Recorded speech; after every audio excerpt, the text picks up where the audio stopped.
Queridas irmãs, queridos irmãos, rogamos ao Mestre Jesus que possa envolvê-los com muito carinho, com muita luz e com muito amor.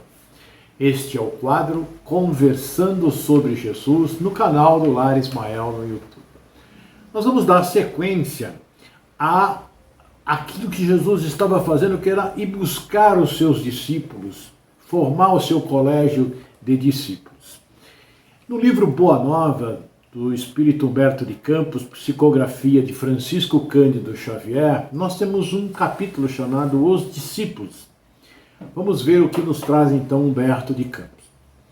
Frequentemente era nas proximidades de Cafarnaum que o mestre reunia a grande comunidade dos seus seguidores.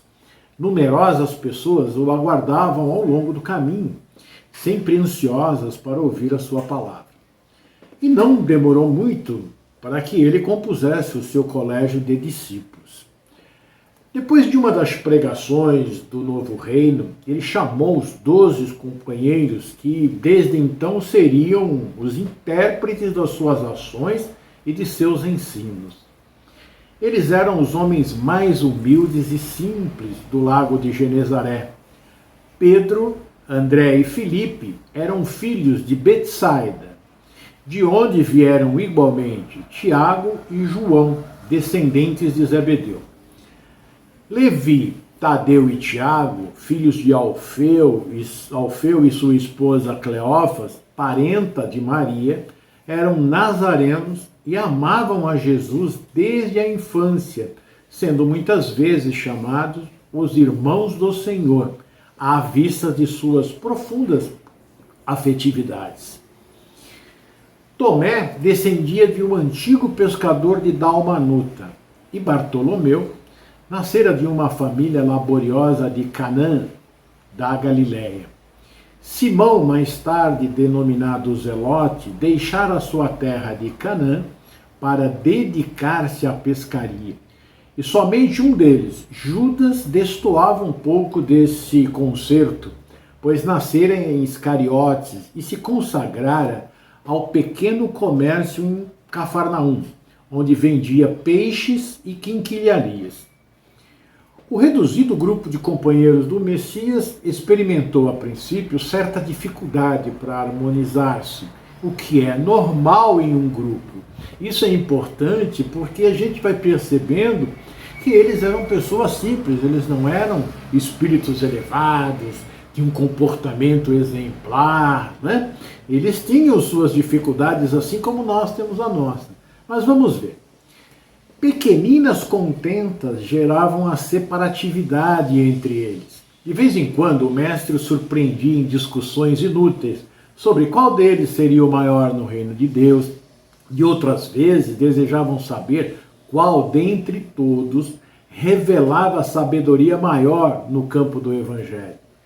Levi continuava com seus trabalhos na coletoria local, enquanto Judas, o Iscariotes, prosseguia nos seus pequenos negócios, embora se reunissem diariamente aos demais companheiros. Desde que Jesus os chamou para acompanhá-lo, cada um ficou fazendo o seu trabalho, mas eles se reuniam todos os dias, né, para as tarefas que Jesus ia delegando a cada um, e também para o ensinamento que ele ia ministrando aos 12 apóstolos. Os 10 outros, daqueles que não estavam mais envolvidos tanto com o seu trabalho, viviam quase que constantemente com Jesus junto às águas transparentes do Tiberíades, como se participassem de uma festa incessante de luz. Eles viviam quase, né? Ainda não estavam vivendo totalmente, né? Iniciando-se, entretanto, o período de trabalhos ativos pela difusão da nova doutrina, o mestre reuniu os 12 em casa de Simão Pedro, ele ministrou as primeiras instruções referentes ao grande apostolado. Então chegou um momento em que, a partir daquele instante, deveriam começar a fazer realmente um trabalho muito mais ativo, então, da propagação do reino de Deus. Então, aí Jesus reúne na casa de Pedro todos eles e ele vai dar assim informações, né, para eles, ele vai narrar como deve ser feito o trabalho, e é muito importante que cada um de nós prestemos bastante atenção, porque ele está dizendo, o que ele estava dizendo naquela época para os apóstolos, está dizendo diretamente para nós hoje. Então ele diz, narra então Humberto de Campos, o seguinte: de conformidade com a narrativa de Mateus, as recomendações iniciais do Messias aclaravam as normas de ação que os discípulos deveriam seguir para a realização que lhes competiam concretizar. Então agora Jesus vai trazer a tarefa que cabe a eles. Amados, entrou Jesus a dizer-lhes com mansidão extrema: não tomareis o caminho largo por onde anda toda a gente, levada pelos interesses fáceis e inferiores.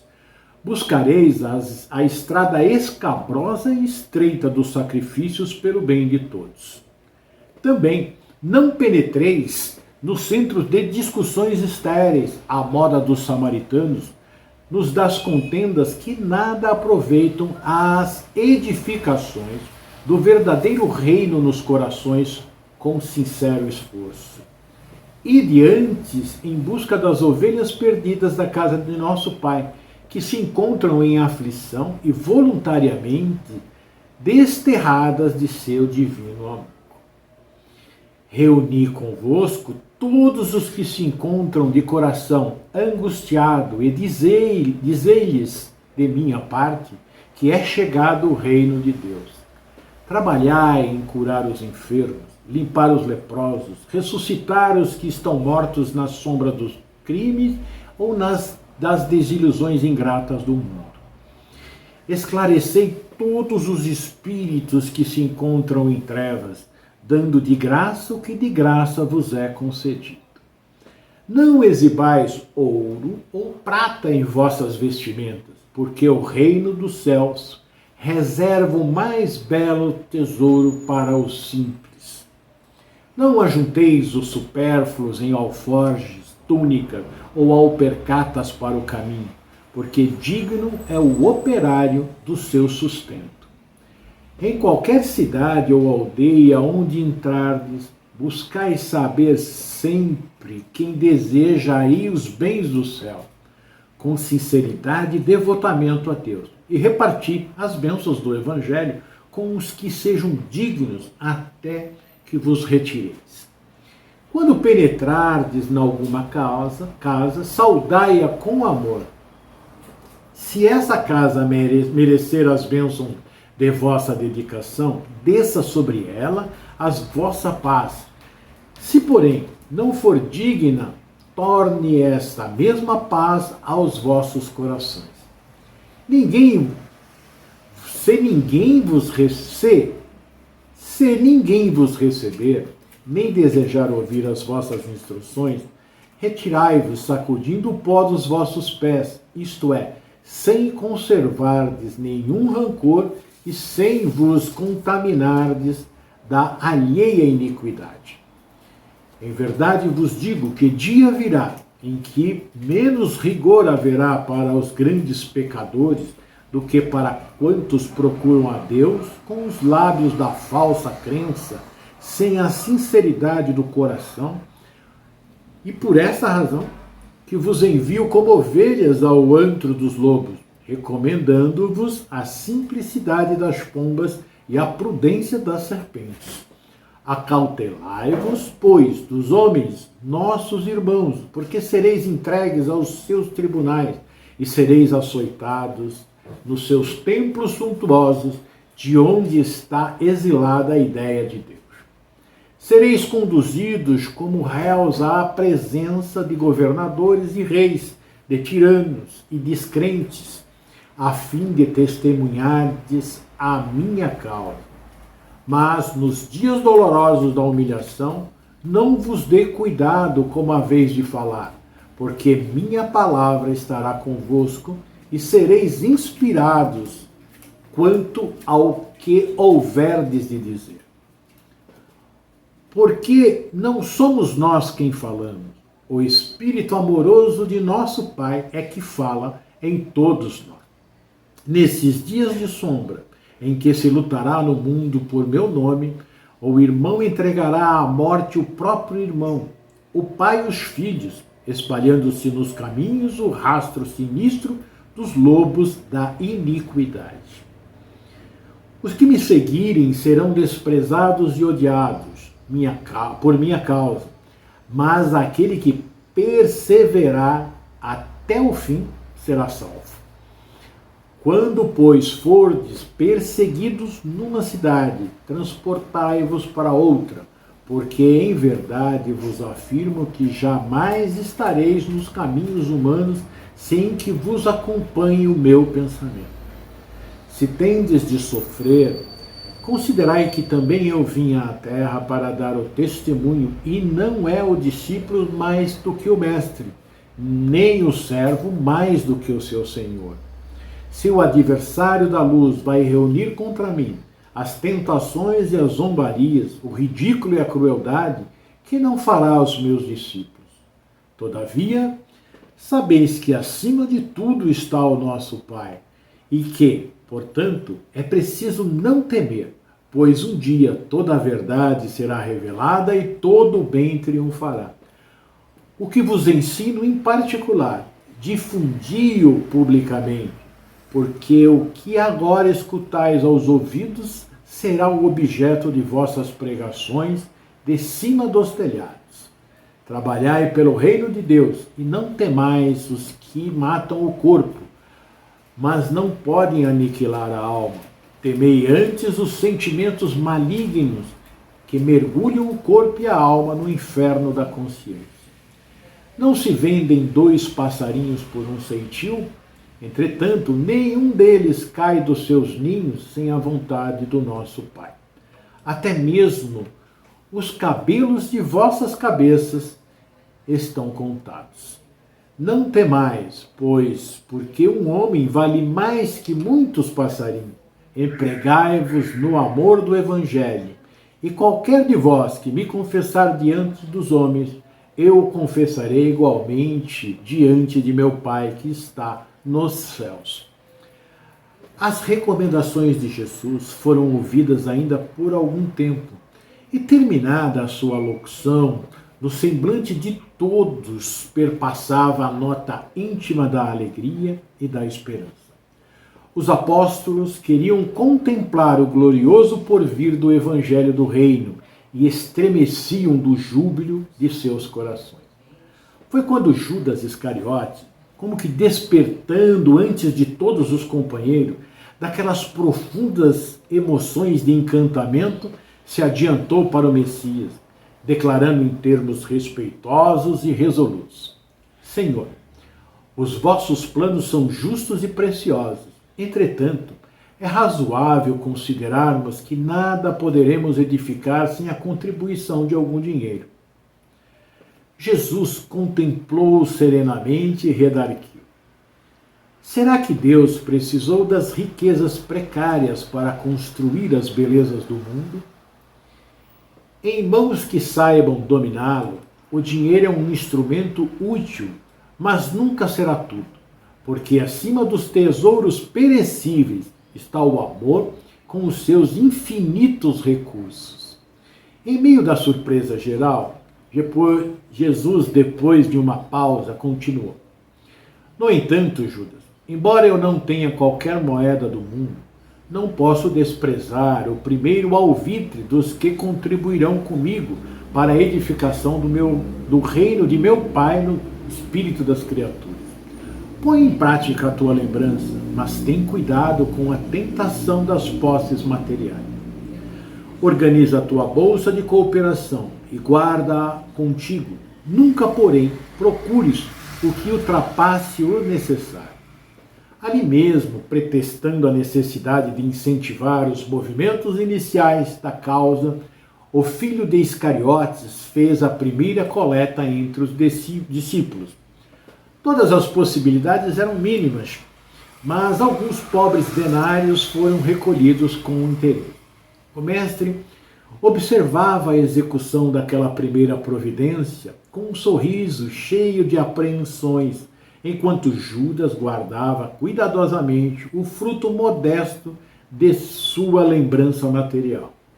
Em seguida, apresentando a Jesus a bolsa minúscula que se perdia nas dobras de sua túnica, exclamou: Senhor, a bolsa é pequenina, mas constitui o primeiro passo para que se possa realizar alguma coisa. Jesus fitou-o serenamente e retrucou em tom profético: Sim, Judas, a bolsa é pequenina, contudo, permita a Deus que nunca sucumbas ao seu peso. Eu confesso a vocês que eu me encantei com essa narrativa do nosso querido Humberto de Campos, porque Jesus convida os 12 para serem os seus discípulos nesse momento. E fala do reino de Deus. Os seus discípulos ficam encantados.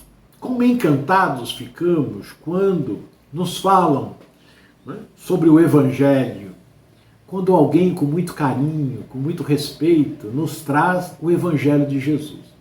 Naquele momento, para nós, é a coisa mais bonita, mais linda. Mas, apesar dessas lições verdadeiras, dessas lições que são o caminho para a nossa evolução, para sairmos do nosso processo aflitivo, do nosso processo de sofrimento, quando vamos colocar em prática temos dificuldades. Mas está tudo ali. E Jesus então reuniu todos esses 12, falou do Evangelho, que é o reino de Deus no coração de cada um de nós, e ele colocou com muita clareza para os discípulos o que eles deveriam fazer, como deveriam fazer e as consequências que adviriam dessa proposta. Porque quando nós temos uma proposta de reforma, de mudança e sairmos da posição de conforto, embora um conforto ruim, nós encontramos obstáculos muito grandes. Primeiramente em nós, porque a nossa boa vontade ela é pequena. E depois nas pessoas que convivem conosco.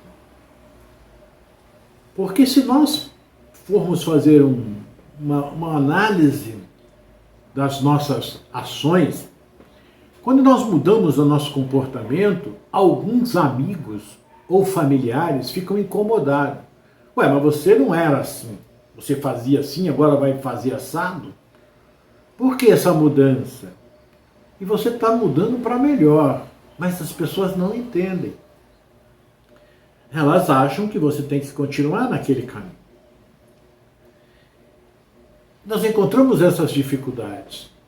Imagine a dificuldade que esses irmãos iriam encontrar, ou encontraram, né?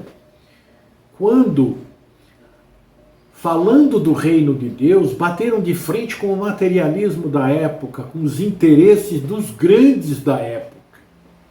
O problema que eles criaram. Porque até hoje ninguém entende por que você vai alimentar aquele que vive na calçada.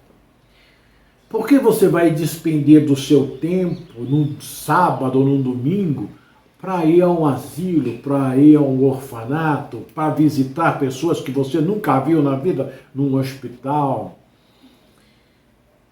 As pessoas não entendem essa situação. Mas ali estão os nossos irmãos e Jesus veio mostrar para nós que nós teríamos dificuldades com o relacionamento com os nossos mais próximos. Aí você para de frequentar o bar, para de frequentar a balada, para disso, para daquilo, frequenta mais a casa espírita, mais a igreja católica, mais a sua igreja protestante, você vai no seu centro de umbanda, você vai na sua religião, seja ela qual for, as pessoas começam a notar e criticar, porque elas querem que você continue naquele caminho estreito, naquele caminho da estrada larga, ao contrário, e você está buscando o caminho estreito. E isso Jesus estava dizendo aos seus apóstolos: vocês serão perseguidos. E nós somos perseguidos, e muito perseguidos, por os nossos inimigos desencarnados que não querem a nossa evolução. E você tem que lutar contra tudo isso. Os apóstolos tiveram a sua luta e nós temos a nossa luta. E nós não somos muito diferentes do que eles eram. Eles receberam diretamente do Mestre, dirão alguns. Nós estamos recebendo diretamente de Jesus. Tudo o que eles deixaram. Você viu o que ele disse no texto? Aquilo que eu vos digo em particular, vocês dirão de cima dos telhados, para o público. Ele estava ensinando como eles deveriam agir. E a gente percebe na leitura uma coisa importante: a mansidão, a serenidade, o equilíbrio. Se alguém não lhe receber as suas palavras do reino de Deus, retire-se tranquilamente, serenamente. E muitas vezes a gente diz aos nossos familiares mais próximos, para buscarem primeiramente o reino de Deus, estudarem um pouco mais o Evangelho, buscarem mais conhecimento, fazerem mais prece. E não aceitam, não fazem, dói, mas a gente se retira serenamente e vai fazer as nossas preces, pedindo a Jesus que toque o seu coração. E a mansidão, sem pressão, sem estarmos querendo transferir as pessoas de religião. Não, vem para mim que a minha é melhor. A religião melhor é aquela que faz a modificação moral no homem. Não é um título, não é um rótulo. Nós não devemos ficar adorando o pastor, o padre, o palestrante espírita. Nós devemos verdadeiramente olhar a mensagem que ele está trazendo. E essa mensagem é a mensagem que Jesus nos trouxe. E se nós percebermos, Jesus fala do Pai, ele não fala dele. Quem fala por nós, diz ele, é o Pai. Ele nunca disse, eu te curei. Quando ele fazia as curas, ele dizia, o Pai te curou. Esse personalismo nosso mata-nos. E nós temos que aprender então com esses apóstolos simples. E nós vamos ver histórias magníficas deles. Né? Essas discussões normais que tem dentro das casas espíritas. Né? Algumas pessoas querendo ser o melhor médium que o outro melhor palestrante.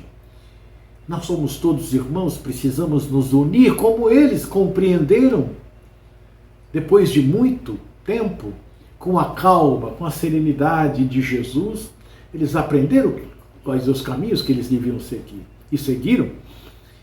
E nós também. Então isso nos dá um alento, porque eles não eram perfeitos assim como nós, mas eles tinham vontade. Eles ficaram magnetizados pelo Mestre, pela palavra do Mestre. E o Mestre está conosco também, igual esteve com eles. Muito embora nós não o vejamos como eles viram, mas nós sentimos a sua presença. Então, vamos nos transformar, meus queridos irmãos, em discípulos de Jesus também. Vamos seguir as suas pegadas. Não é fácil o caminho, e ele disse aqui claramente, nenhum discípulo, pelo que nós percebemos, se prendeu à dificuldade, mas se prendeu à esperança que ele trazia. Fica claro. Tanto é que Judas, ele desperta num topor. Ele ficou encantado com a proposta do Mestre. Muito embora fosse mais materialista que os outros, mas a gente percebe como toca e como o Evangelho toca os nossos corações. Então eu vou fazer um convite para que eu e você nos unamos nesse trabalho que foi aqui descrito por Jesus, estabelecermos o reino de Deus dentro de nós, para estabelecermos no nosso irmão com a serenidade, com a calma, sem violentarmos ninguém, mas levando essa mensagem de amor que o Pai tem por cada um de nós e que o Cristo veio nos trazer, não de boca, ele exemplificou. Vamos ver o seu exemplo. Mas não o exemplo do Cristo pregado na cruz, vamos ver o exemplo do Cristo redivivo. Esse Cristo que está ao nosso lado todos os dias. Sejamos então discípulos de Jesus. Queridos irmãos, queridos amigos e amigas, que a paz do Mestre envolva os seus corações agora e sempre.